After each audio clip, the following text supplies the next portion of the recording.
Penalties, injuries, and fumbles. Oh my. Where do we go from here? Is all hope lost? I mean, 2 losses in a row at home. It's unacceptable. And now the Lions and the Bears are ahead of us in the division. The pain. Oh, the pain. So much to talk about with you on your Packers Fan Podcast.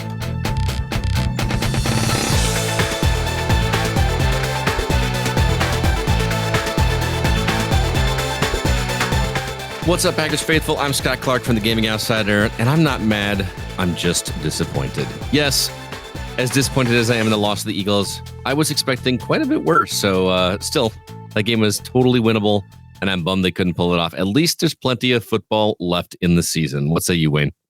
There is. So I need to try to look on the positive. Me, I am Wayne Henderson, and I'm at a loss. So this is episode... So are the Packers. Thanks for that reminder. Feeling attacked. This is episode 331 of the Packers Fan Podcast. We are going to recap the highs and the lows from the loss to the Eagles. And thanks again for all of your great listener feedback. We got a bunch of it, and we're looking forward to sharing it in just a little bit. We'll also preview the Pack's upcoming game in New York against the Giants. They better dang win that game. That's all I'm saying. You can count on me to bring some keys to a Packers victory as well. So we are locked and loaded. Let's get things started with the leaders of the game, which was a loss to the Eagles. Starting off, passing, obviously Jordan Love, 20 for 36 for 176 yards, passer rating of 68.8. What is up with this offense, guys? Gross. Rushing, Josh Jacobs had 21 carries for 74 yards and a single touchdown. On the receiving side, Christian Watson, the leading receiver, had 2 receptions for 45 yards. And on defense, Xavier McKinney had 7 tackles, 4 of them on his own. So defense is where it was at this week. But for sure. Before we get into the highs and lows, let's talk about those opening drives.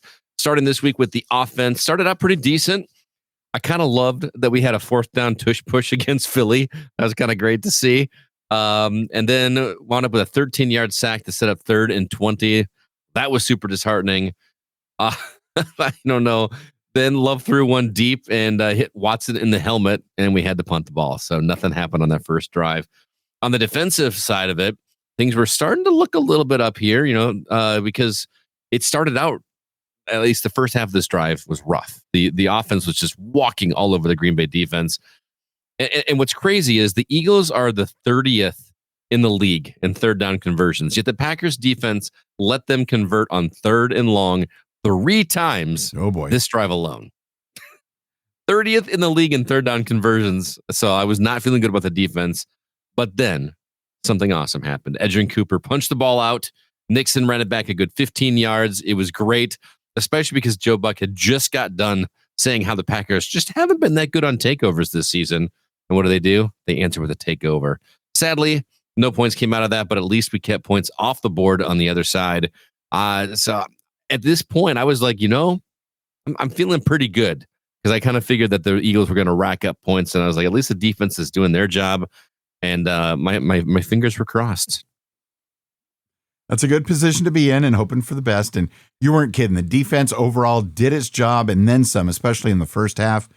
Good to see that after that opening drive. We had good pressure on Jalen Hurts, and even the secondary was looking super impressive. And I was like, okay, more of this, please. Yeah, it was pretty cool to see. And as good as the defense was doing, I really wish they would have let Jalen Hurts just throw 5 more yards, maybe 6 more yards, so that I could have won my fantasy football game this week. Great. That is 2 weeks this season that I have lost by 5 yards or less. I have the most points in the league, and I'm in 5th place in that league. Not in our league, in my actual pay league. Beyond frustrating. If I had won those 2 games, I would be in 1st place right now by a good margin. But no. Anyway, it did take 4 quarters, and this is our last highlight, by the way. Took 4 quarters, but Jacobs finally found his way into the end zone. This was a fantastic drive by the offense. Helped a bit by a pass interference call in our favor, but in the end, Jacob ran one in on 2nd and 3 inside the red zone. Yes, we converted inside the red zone this week, and he could have easily been brought down way earlier. I was starting to get very hopeful at this point, but the Packers were still trailing 10-7 at this point. And that was pretty much the end of the good news. Indeed it was. And I do think on that Josh Jacobs on that drive, I think that's the drive where earlier he got some sort of cut on his arm, and maybe that's what motivated him and infused him with extra power. Yeah. Whatever it takes, I guess. Now, Elton Jenkins, he rolled his ankle under Jordan Love and had to be helped off the field. This is not the game for this to happen. And per Rob Domofsky, he said, according to sources, X-rays showed Jenkins has a fracture. The Packers originally announced it was an ankle injury, but it's possible that it could be lower leg.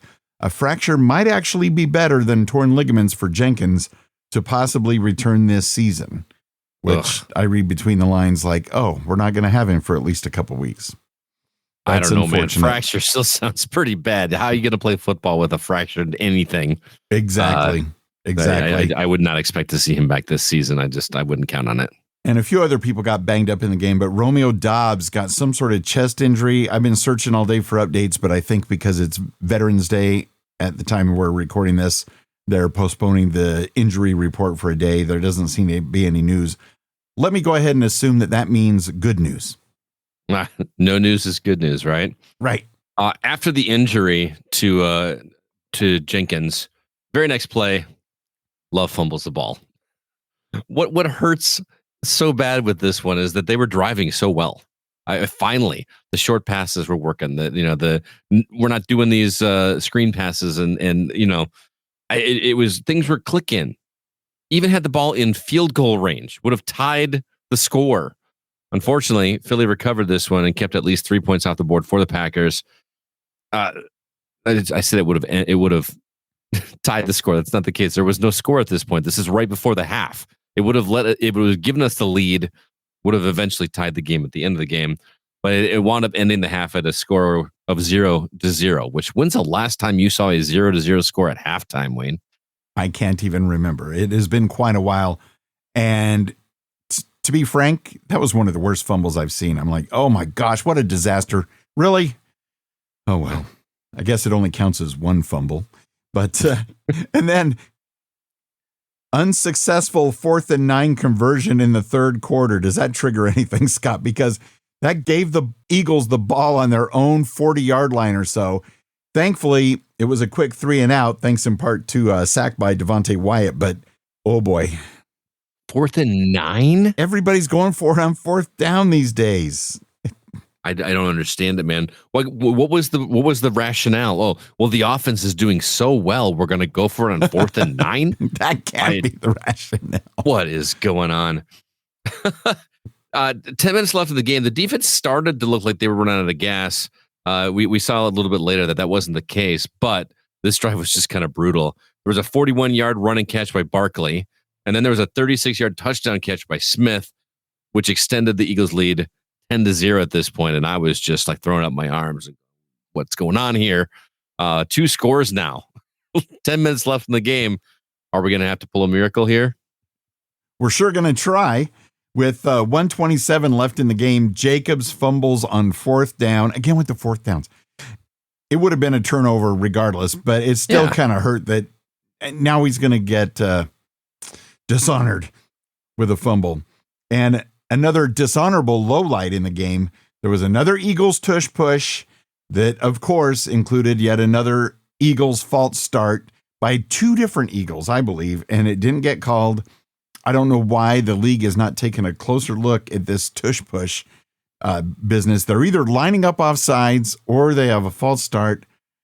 It's just annoying. Yeah, we got some in our favor that game though too, man. But not on a tush push. Yeah, I know.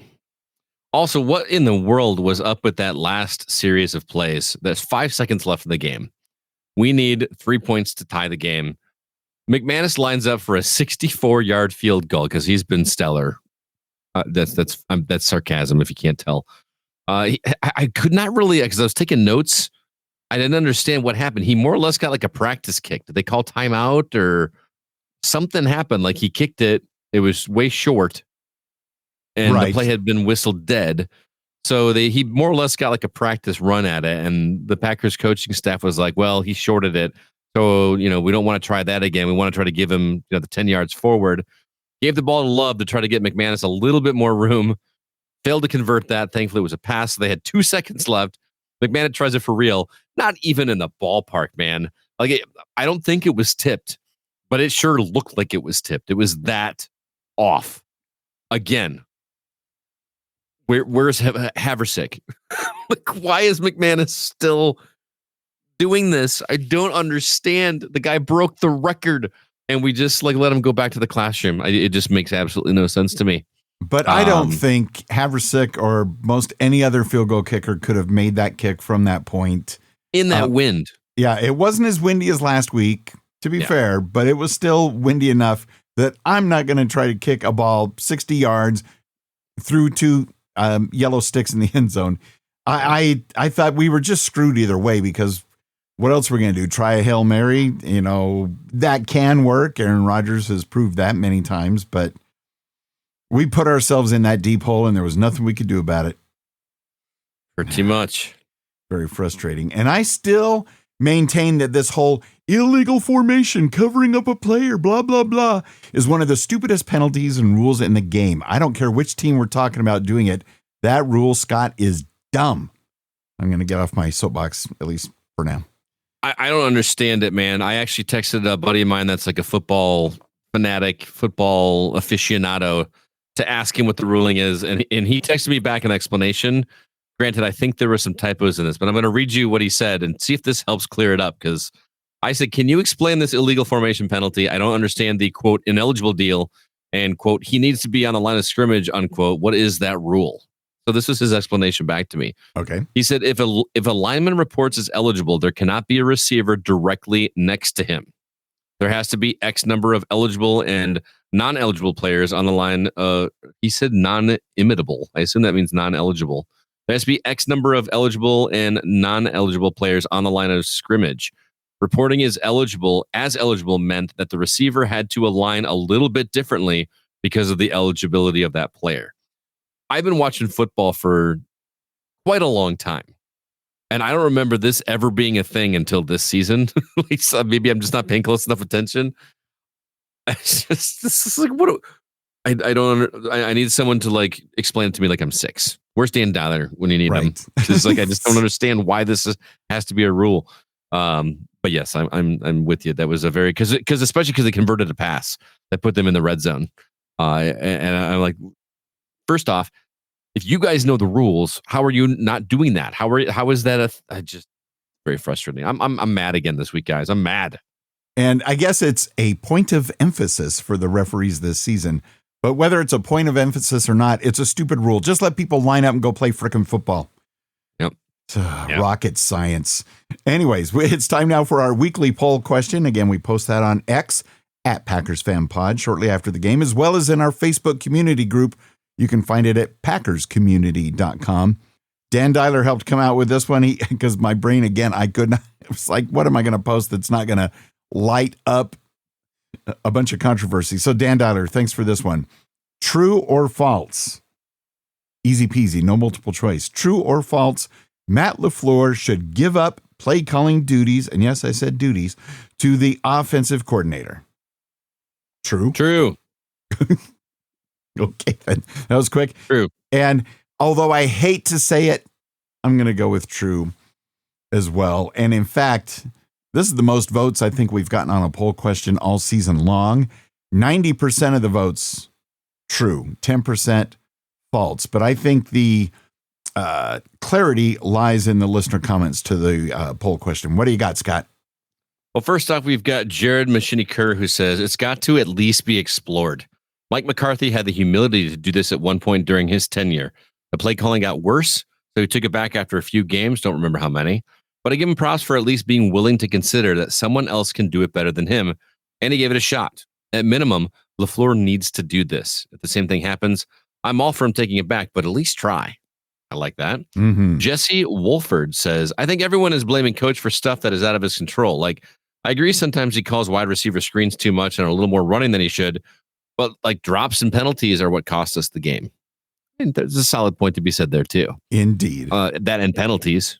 It's just, I feel like we're back to like 4 years ago where like we're just injuries and penalties are just I was getting really comfortable this season. At the beginning, like, oh, all right, the penalties are not quite as bad. We're a young team, but the penalties are kind of expected, but it just seems to be getting worse. What did Nixon have, like 3 of them last week or something like that? It's just ridiculous. But at least he didn't cause as many as this week. He did great plays, which I was happy to see. Yep. And Jeremy Peterson commented on X.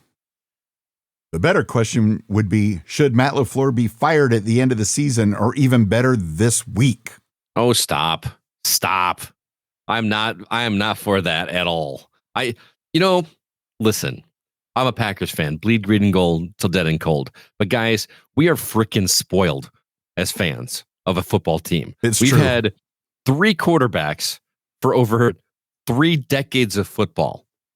And when things don't go hunky-dory for us all season long, we're calling for heads all the time. Now, granted, our defensive coordinator years ago, they gave him too much time to keep messing stuff up. Matt LaFleur is a solid coach. He just needs to loosen the reins a little bit. I don't know. We always joked about Aaron Rodgers was the one doing play calls and stuff like that. And, we should let LaFleur do that. Maybe Aaron Rodgers was onto something. You know what I mean? I'm not saying Jordan Love should be making play calls, but it was very frustrating watching the Packers defense on the field, and head coach of the team is on the back looking like he's leaning up against a gas station counter doing some scratchers. Yeah, that little clip that they showed during the game has been already turned into so many memes. Some people have overlaid on the screen that he's actually playing Candy Crush and crazy stuff. Look, why are you not watching your defense? You are a head coach. You are not the offensive coordinator. You are the head coach, which means you are in charge of the entire team, offense and defense. You should not be back on your Microsoft tablet figuring stuff out. I'm frustrated. But to this person's, I forgot the name already, Jesse's point above, it's not just the play calling. There were some drop passes. There were some penalties. There was stuff on the player side as well. But it was very frustrating watching some of this play calling. Like we threw more passes when it was super windy last week. Do you remember that? Oh, yeah.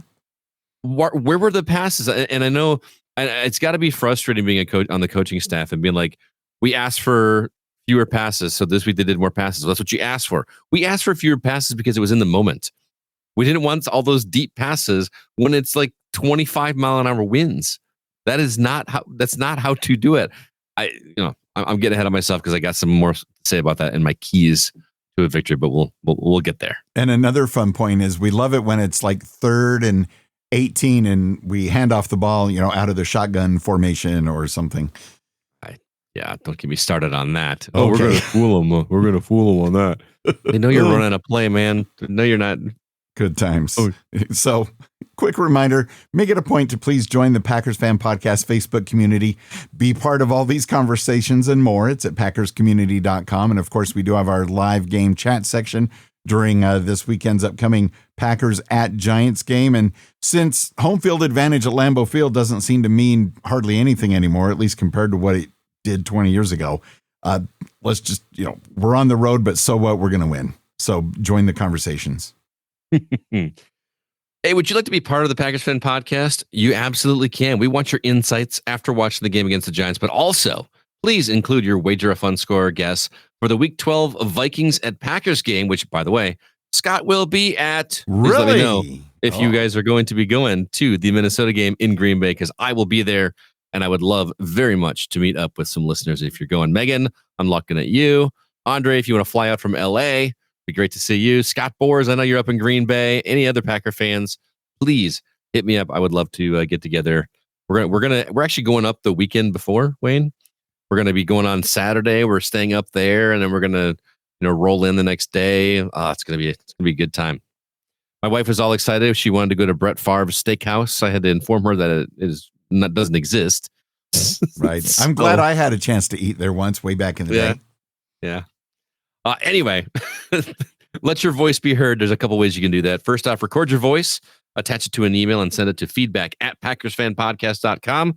Or you can call the old PFP voicemail line at +1 920 3-PACK-GO. Again, that is +1 920 3-PACK-GO. We've extended the deadline for your feedback just in case you need it. Please send that in before 10 a.m. Central Time on Monday. Of course, the sooner the better. Thank you so much, and go Pack Go. Hey, Jacob from Rockford. Go Pack Go. I only caught the last 10 minutes of the game, and it was a rough watch, seeing the offense struggle all the days. Nope. I'm a work. That's the buzzer. That was the buzzer when they missed that field goal at the end. But anyways, the play calling, I think, from what I saw, was okay. The execution was really bad. Davian Wicks dropped the one that he should have had. Jacobs didn't flare out on that well-designed play. They had a lot of running around. And then I thought the most egregious coaching error of the night that, of course, like I said, I only caught like the last quarter of the game. But not calling a timeout on that last fourth down there, I think, you're just going to get the ball with a lot of time, even if you do manage from which they did magically manage from. But I think you got to flip the ball in your quarterback's hands there and keep throwing it like he was doing, or at least take a timeout and talk about it. Like they rushed to the line, ran a play. I don't know if that was Jordan's fault or Haas' fault, but I think you take time out there and you think about it because that's a very important play of the game, and you need. Anyway, that's my 2 cents worth. Go Pack Go. Go Pack Go indeed, Jacob. Thank you so much, Rockford native. I thought it was my. I have a buddy named 2 buddies named Jacob in here, and I thought that was going to be one of them, but that voice does not sound familiar unless his voice has changed. Jacob, let me know if that's you or not, man. Yes, absolutely rough watch. Execution was poor. Did they have a timeout left? I didn't think they did have a timeout at the end. I thought they had used them all up. Am I misremembering that? I'm not sure. It maybe Jacob was referencing the drive before the final drive. I'm not 100% sure, but there were things there. I'm like, really focus. Come on, Packers. Yeah. It was. What are you going to do? What are you going to do? And for the most part, the play calling seemed all right to Jacob. Just the execution was poor. Interesting. So there was some of that. So now listen up. We have not heard this voice on the show for a little while. Hey, Wayne and Scott. It's Megan and Matt, even though he doesn't want to be associated because he supports me, but he's a Vikings fan. Oh. So he's with me at Lambeau. We're leaving. That was a weird game. I wish you wouldn't have lost to the Eagles, and like kind of a lame loss, 7-10. So, anyways, sorry we've been kind of MIA. There's a lot going on, but still we're watching every play of every game, and we love the Packers, even though he doesn't want to admit it. But go Pack, go! Green, go, Terry, Devin, go, let's go! Let's go indeed, Megan and Matt. Go Pack, go, sir. Thank you for calling in from Lambeau. It sounded like there was a lot of commotion there in the background, which I can only imagine. And yeah, losing to the Eagles, not fun, a lame loss. We're going to beat them one of these times. I guess it's just going to have to be in the playoffs this year. So, Megan, so good to hear from you. Thank you so very much. People are wondering, and a little later on, you might even hear somebody giving an homage to Megan's voicemails. Oh. Wayne Scott are from Texas. Man, I'm upset. Jeez, this phone call might not be very popular. Sorry, guys. I don't know. I think Jordan Love, either he's not the one or he's got a long way to go. Like I don't know what's going on with him. I don't know. I mean, this game was, I think, literally on him. It was on him. That's my opinion. Like, he just holds on to the ball too long. Like that, and like sometimes he just doesn't know when to get rid of it or when to hold on to it. I don't know what's going on with him. And yeah, the other one is McManus. I'm sorry, I didn't know if the snap was screwed up or if he just shanked it to the left. But he needs to be sat down. They need to start that other guy. I can't even pronounce his name right now. The substitute teacher, or Haverford, I think it is. Yeah, they need to do that because this game, I feel bad for the defense. The defense did an outstanding job. Outstanding. It did. Yeah, I know I'm kidding myself, but I think this loss was on Jordan Love. Maybe I'm just talking out of my behind, but in the next draft, they need to look for a good top-tier quarterback. Because, yeah, it's already been, this is his second year that he starts the full season. Like, he made so many simple, elementary mistakes. Like, anyways, maybe I'm just a little too upset right now. But, yeah, hats off to the defense. Again, like I said, hats off to the defense. But, oh well. Moving forward, the next game, we're still in it regardless. It's halfway through the season.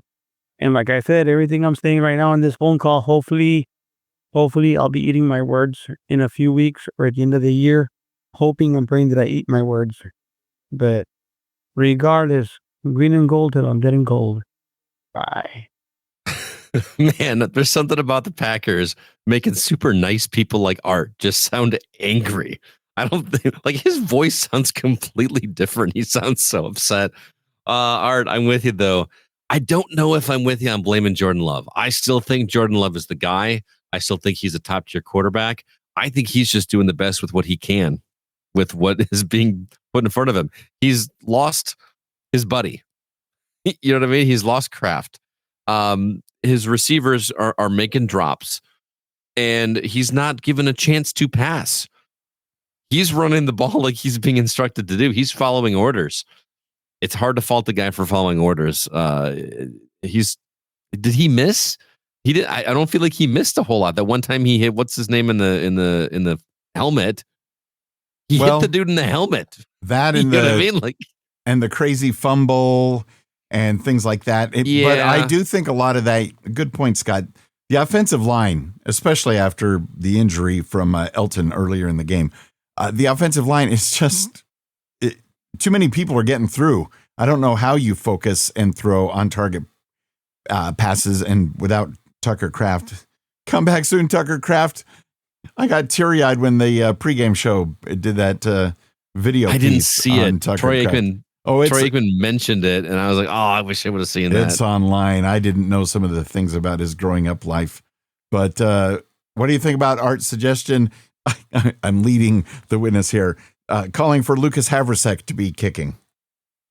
I've been saying it for weeks. I don't understand why the guy that broke the record in the stadium. Oh, we got lucky on one long kick. You don't get lucky on a kick. Where was that at, by the way? That was in Lambeau, right? No, I don't think it was. I don't think we had been at Lambeau for a while. I don't remember. But was it an outdoor stadium? I don't even remember. That's the key. Was it inside? I think it might have been. Okay. Well, that is definitely a factor. I got to give McManus, a little bit of something there, but still. But how about this? We give McManus another chance, because I don't think his lingering, calf injury had anything to do with this week. I think it was other factors, a little bit of wind, and maybe the ball wasn't snapped. I don't know. We give him one more week, but I know that the last I checked, about a week ago, ESPN said that Lucas Havrasek was still on the active roster. All right, bring him. Let's do it. Anything could happen. But yeah, props to our defense, because without them, woo-wee. I mean, we held the reigning champs to 10 points? Right. Still. I just wish we could have had 13 points, but oh well. Hey, Wayne and Scott, Jared in Colorado, calling you on this Not Victory Tuesday once again. So I don't have too much to say this week. I only caught the last 3.5 minutes of the game, and 3.5 minutes is all it took. That's all it took for me to get infuriated. I had to play a couple rounds of Battlefield 6 afterwards to blow off some steam. Just those 3 minutes of the game, I saw it was a great microcosm, or maybe I guess not so great, microcosm of everything that you guys, both you and you two, and as well as the PFP community at large, have been talking about ad nauseum in terms of the things the team needs to improve upon, and it's just not doing it. You had terrible play calling from Matt LaFleur, just that I saw, and there's once again special teams, a block kick at the end to potentially tie the game, send it in overtime. Yeah, I'll say it again. Matt LaFleur, give up play calling, or at least try it out. If it gets worse, then take it back. But you at least do something at this point, because I think LaFleur's scheme and his playbook is good. He just doesn't call it well a lot of the time. So, to give him credit where credit's due, a couple of plays I saw was a good play. It was just really bad execution. So the players need to do their part as well. And then as far as special teams goes, I'm not going to beat a dead horse. I think Rich Bisaccia needs to go. Because let's say hypothetically, the offense finally pulls it together the rest of the season and the play great. We're still going to be, at a risky situation with the special teams playing the way it is. So, tough couple weeks. In 2 weeks, Packers went from number 1 in the division and the number 1 seed down to 3rd place in the division behind the Bears. And number 7 seed in the playoff spot. So, definitely some things to clean up and clean up fast. And I think one thing that's so frustrating as a fan is like how, look at how many years we just were begging the Packers organization to do something on defense.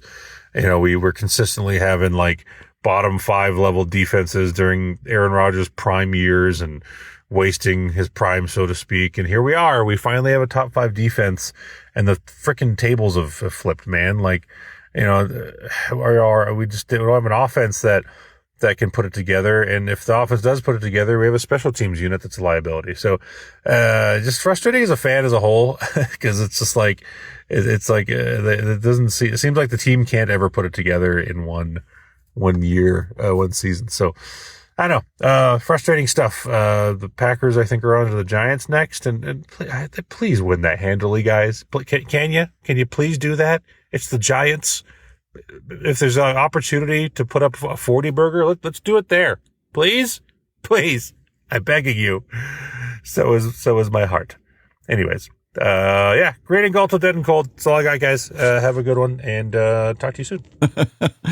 Jared, thank you so much for that. I am right there with you. A 40 burger, please. It will make us all feel much better. It's the Giants who even lost Jackson Dart into concussion protocol because he just can't stop putting the team on his back and trying to win. So great voicemail as always. And I like his point. Seeing the last few minutes of the game, that was enough to tick him off. There was nothing much to see in the first half. Let's be honest. There was no good score. defense. Good defense. Just good defense, but still, that's not nearly as exciting to watch. You're not going to get a 40 burger on 0-0 at halftime. So. And just the other day, the Giants fired their head coach. So there's a little bit of chaos. If we cannot take advantage of all that, seriously. Jared calling for Rick Bisaccia. His time may be up. I feel like we've been saying that for a while. Players have been calling, or fans have been calling for his head for quite a bit. So people love to call for. I guess I cut people too much slack for too long. I don't know. I think special teams not fantastic, except for Daniel Whalen. Our punter is our saving grace. He's great. Yeah, he's fantastic. He's one of the best punters I've ever seen. I know. And without him, then our special teams would definitely be trash. So thank goodness for him. But it does hurt that just a few weeks ago we were the number 1 seed overall in the NFC. And then, we fell a couple slots, but we were still in first place in our division.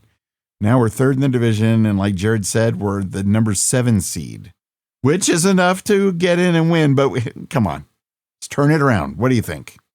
I'm with you, man. It's so frustrating. I'm like flabbergasted right now. Like, I was so amped up for this team, and now I'm just beyond frustrated. We got the Giants next week. Should win that game. We got the Vikings after that. Should win that game with how they're looking now. I don't know what happened. You're going to be there. I'm going to be there, so they're going to have my support. I don't know what Justin Jefferson. He was my number 1 pick on my fantasy team, and he's done diddly squat for me this year. That's super frustrating. So I'm hoping that continues when we host him up at Lambeau. But what a bummer.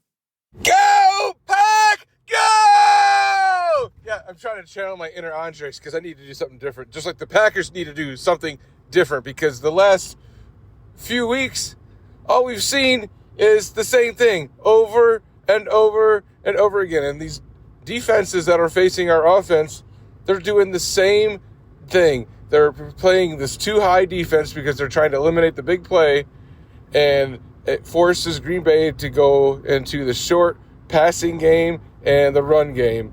And Matt LaFleur has not been able to come up with anything different like he used to be able to do. And so we're getting the same product week in and week out. I just don't understand how you can put up 40 points one week and then, lose to the Carolina Panthers, last week. But then you go in the second half, you just explode for 35 points. Granted that was with Tucker Kraft, but you still have players. Matt LaFleur has not been doing himself any favors. And I can tell you one thing from listening to all the beat writers and the people that that analyze all this stuff.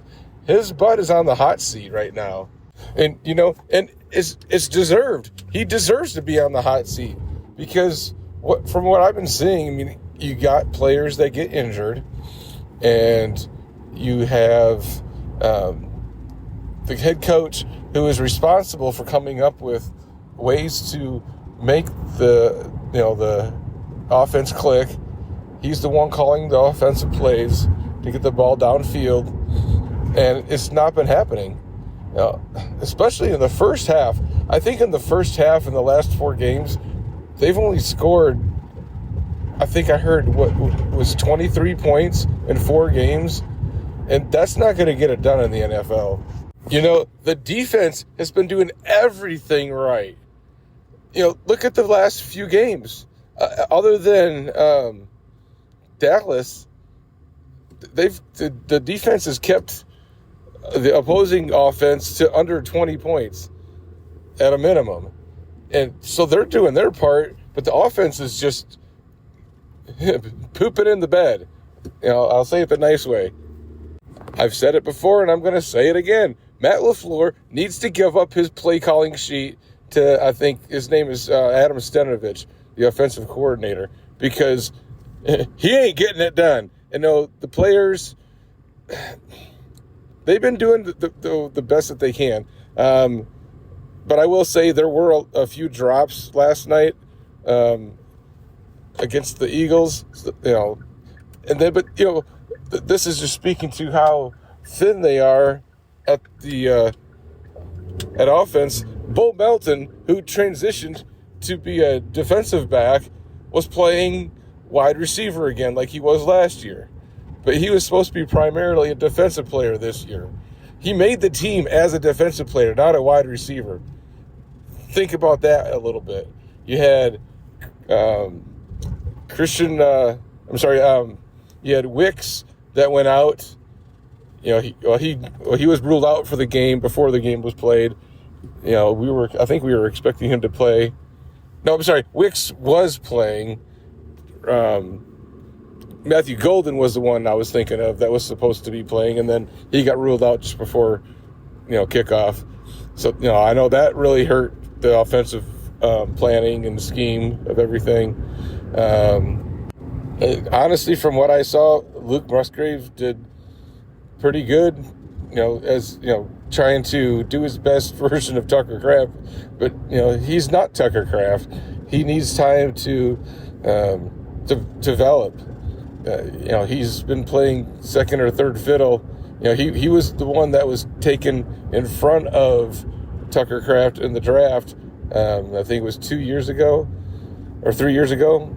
And he got hurt his first season, and then he got hurt during last season. So he's kind of playing on a hobbled wheel. But the offense just needs a way to figure things out. And LaFleur is just, like I said, he's crapping the bed. He's just doing the same thing over and over again. And the definition of insanity, doing the same thing over and over again and expecting a different result. Well, we're over halfway through the season, and we've lost our last 2 games, and here we are. Thank God we got the Giants coming next week. even though, especially on a short week and a new head coach with New York, we don't know what to expect because we don't know what kind of scheme he's going to have.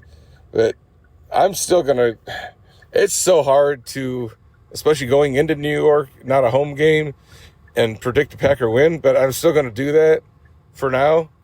I'm going to go with 27-10. Packers win big and get the ship right again. And going to channel my inner Megan. Go, Pack, go! Go, Pack, go. I'm out. Okay. Go Pack, go. Indeed. I love how sometimes listeners call in and we can tell they're driving. I can hear the blinker in the background. That always cracks me up. Wow, 27-10. I hope you're right, man, but you got to have an offense in order to get 27 points. Not really. Not if your defense is on fire. They can get you to 27 points. Come on. Hey, if we're going to get a Wayne. 40 burger, at least half is going to have to come from our defense. I love how he channeled two of our listeners in there, Andre in LA and Megan. That's great. That's great. I haven't seen the Matt LaFleur being in the hot seat outside of from fans. I've not heard any word. Again, my ear is probably not to the ground nearly as much as Dan's is with the coaching. But are people in the NFL organization or the Green Bay Packers organization actually calling for his head, or is this just fans talking? Yeah. Not sure. I haven't had a chance to look at too much of this stuff today, but at least give up the play calling, like Dan said, to Adam Stenovich. Do it. I mean, let's say the third person now. Just give it a try. See what's the worst that can happen. Maybe after the Giants game. What's the worst that could happen? Lose to the Giants. Seriously, if we lose the Giants game, dude, you might as well put a fork in it. At this point, I mean, never say die. Never give up. Oh my gosh. But yeah, Matthew Golden getting ruled out just before game time. We really could have used him in that game. He had been back at practice, and I took a chance and rolled the dice and kept him in my starting lineup on my fantasy team. And well, Brett Conner, congrats on the win, sir. Yeah. I forget who the running back Brett Conner has on his team, but he's like on the Dolphins or some team, and it got him like 40-something points. I was like, okay, well done. Thank you so very much, Dan. We appreciate it. So let's look at New York, otherwise known as East Rutherford, New Jersey. Because your 5-3-1 Green Bay Packers are flying out to New Jersey, playing the Giants Sunday, November 16th at 12 noon Central Time. Packers lead the all-time series 34-28 and 2 ties going back to October 7th, 1928. It's unbelievable, but true that our first ever game against the Giants was a 6-0 loss at Lambeau Field. Wow. Again, you don't see scores like that too much anymore. We almost saw that score last night. I know. Before the invention of the Super Bowl, we've gone up against the Giants in 5 NFL championship games, 1938, which we lost, and then 1939, 1944, 1961, and 1962, all of which we won. By the way, 2 of those NFC championship victories against the New York Giants were shutouts. Can I get a go, Pack, go? Go, Pack, go indeed. And both of the times we've played against the Giants after the pandemic, there's AC and there's BC before COVID. Both of those times since the pandemic, we've scored 22 points exactly and lost. So what do you say? Let's score 27 like we did earlier in the season and win the games with 27 points. That would be nice. The Packers and Giants have a combined 21 NFL championships so far. That's not too shabby. The weather at MetLife Stadium on Sunday at kickoff could be wet and wild. 60% chance of rain with a brisk 54 degrees Fahrenheit at kickoff. That's 12 degrees Celsius. And when you mix in rain, that's going to feel pretty chilly, at least on the people in the stands. The players probably don't care. They got helmets on. Yeah. I actually, I do have a memory of a Giants game. It was a brutal one. It wasn't a good one. I remember I was sitting right here, about 4 feet away from where I'm sitting here recording this podcast right now. My TV was right here. we were watching the game. Do you remember the game? Man, I don't remember what year it was. We were playing them. I think it was a playoff game, and we were winning pretty well. And then in the third quarter, it started snowing. Do you remember that game? We were against Eli Manning, and usually we play very well in bad weather. We're the Green Bay Packers after all, and for whatever reason, we just, as Dan said, pooped in the bed. That was his terminology earlier, but yeah. It's a standout memory, but it's not a good one. Okay, let's come up with a better one this week. Yeah, right. Are you ready for some keys to a Packers victory, Wayne? Yes. Yes, please, because are you saying there's a chance we're going to have a victory? I'm saying there's a chance. Strategy number 1, take advantage of the coaching situation. This one should be obvious. The Giants just fired their head coach, Brian, is it pronounced Daboll? Daboll, I think. Which means their offense should be in even bigger disarray than the Packers. This is going to be their first game since that firing happened after they blew a double-digit lead against the Bears. Since the offense can't seem to do much at this moment, this is going to be the defense's job. Can you tell I wrote this when I was super angry? If they can keep the Eagles to just 10 points, there should be no reason they can't keep the Giants out of the end zone for 4 quarters. Seriously. Pretend they're the Eagles. I don't know what you got to do. That defense has got to do its job. Strategy number 2, strike fast and early. I don't know about y'all, but I'm tired of the Packers coming from behind. With the Giants, there's no reason they can't come out the gate swinging and defend a lead instead of spending the second half of the game trying to gain one. Hit them hard, hit them fast, and hit them often. If the Browns and Panthers have taught us anything, it's that even teams that look bad on paper can't be underestimated. Do not let up. Lastly, read the room. Seriously, I know there's been a lot of complaints about the play calling. It's interesting because it seems like LaFleur is doing what everyone wants him to do, just at the wrong times. This means that the struggles with play calling boil down to reacting to the defense as well as the results of previous offensive failures or successes. Maybe instead of trying to just come up with a plan and stick with it, actually react and be in the moment. Don't be. It seems like LaFleur is being hard-headed and saying this is what my plan was for this entire series. And we're going to do that no matter what happens. No, if this happens, read the room, play to the strategies, play to the play calling, do better. And I think that is a very good shot for them to win this game. Indeed. Thank you very much, Scott. I want to see all of that happen this Sunday, whether Jackson Dart clears concussion protocol or it's Russell Wilson or somebody else. I want to see this. Thank you. All right, moving on to our Packers Fan Podcast Wager O Fun 2025. Our predictions this week. I predicted Philly 30, Green Bay 20. I was not expecting 17 points being scored this game. My differential was 33, Wayne. But wow. I won. I won because you picked the Packers to win. Like I do. You do every time, yes. So I did gain a point this week. Unfortunately, all of our listeners also picked the Packers to win this one, which shocks me. I just, guys, I thought we were going to get blown out way more than that. The fact we lost that game by 3, I think is actually a positive because that means we can beat them. Anyway, so Wayne, you and I, the score is 4-1. I finally have a victory for this season, so there is still a chance. As for the listeners, Jay Walters is still in the lead with 2 wins, and second place has a tie between David Hawkins, Brett Connor, and Dan Dyer with 1 win each. As for this week, I think it's going to be a low-scoring affair again. Both offenses are going to be what they have been, and maybe worse. So I'm going to say Green Bay 17, New York 13. What say you, sir?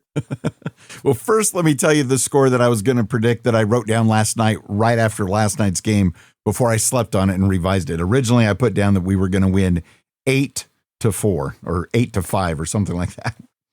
But let's go 8-4?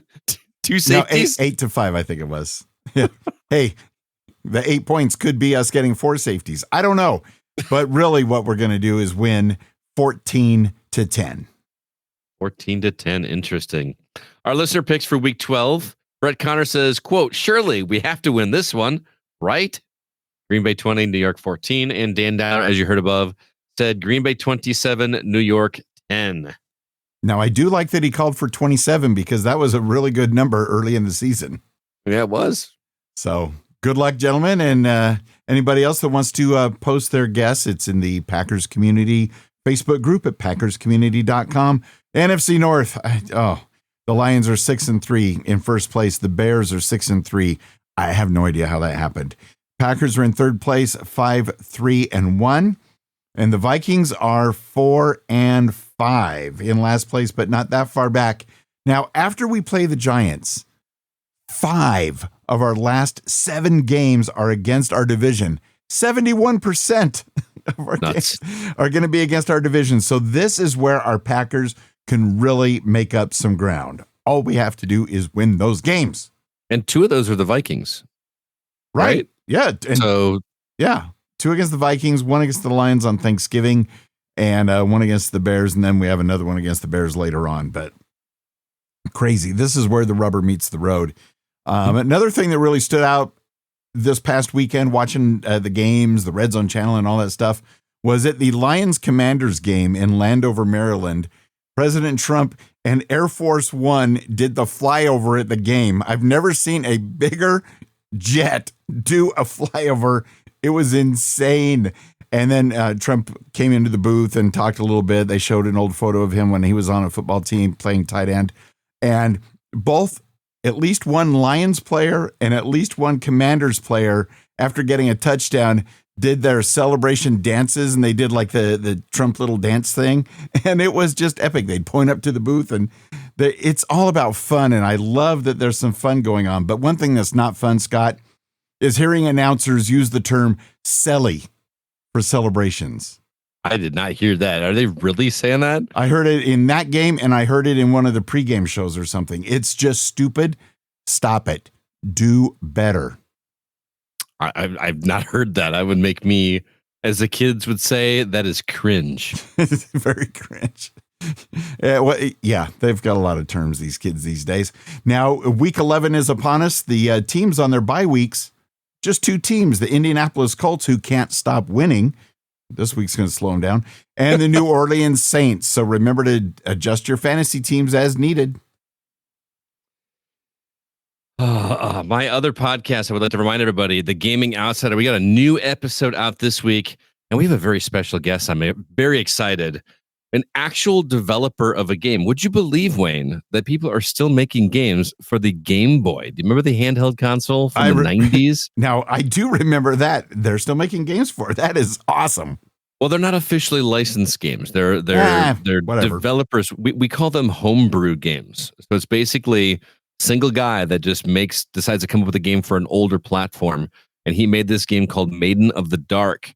He's actually got a Kickstarter. I highly recommend, if you like games, check it out. I actually Kickstarted it, so I'm getting an actual box copy with a manual, and I paid for the tier that is going to actually have our name in the credits of the game. So when you beat the game, you'll be able to see this game was brought to you by, in part, The Gaming Outsider. So that's going to be awesome. But anyway, it's going to be an awesome conversation. We're going to talk to him about what it takes to develop a game like that, and also talk about some of our favorite homebrew games, ones that aren't actually, made for those platforms until more recently. It's going to be a lot of fun. You can hear that show at the same places you listen to this fine show. And you can also check out our website at thegamingoutsider.com. Awesome. I'm going to have to give that one a listen, because I didn't know it was possible to create a homebrew game and have it play on a console or anything. Mm-hmm. Where there's a will, there's a way. Nature will prevail.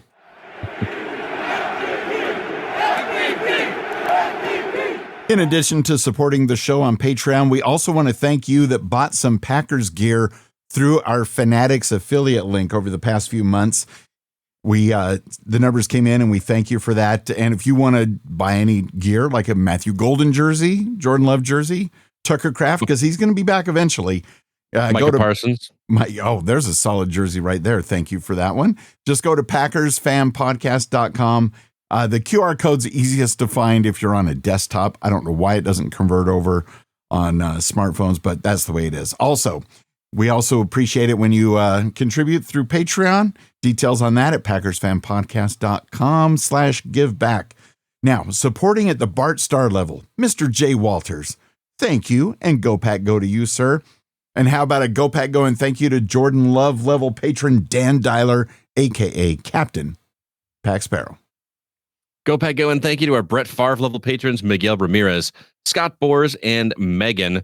And these Lambo patron level supporters also get thanks in Go Pack Go's Brett Connor, Joe Christensen, Hank Davis from the Free Podcast Tools YouTube channel. If you are interested in joining in, you can find out details over at PackersFanPodcast.com/give back. As a reminder, we are the unofficial Packers Fan Podcast, not affiliated with the NFL or the Green Bay Packers.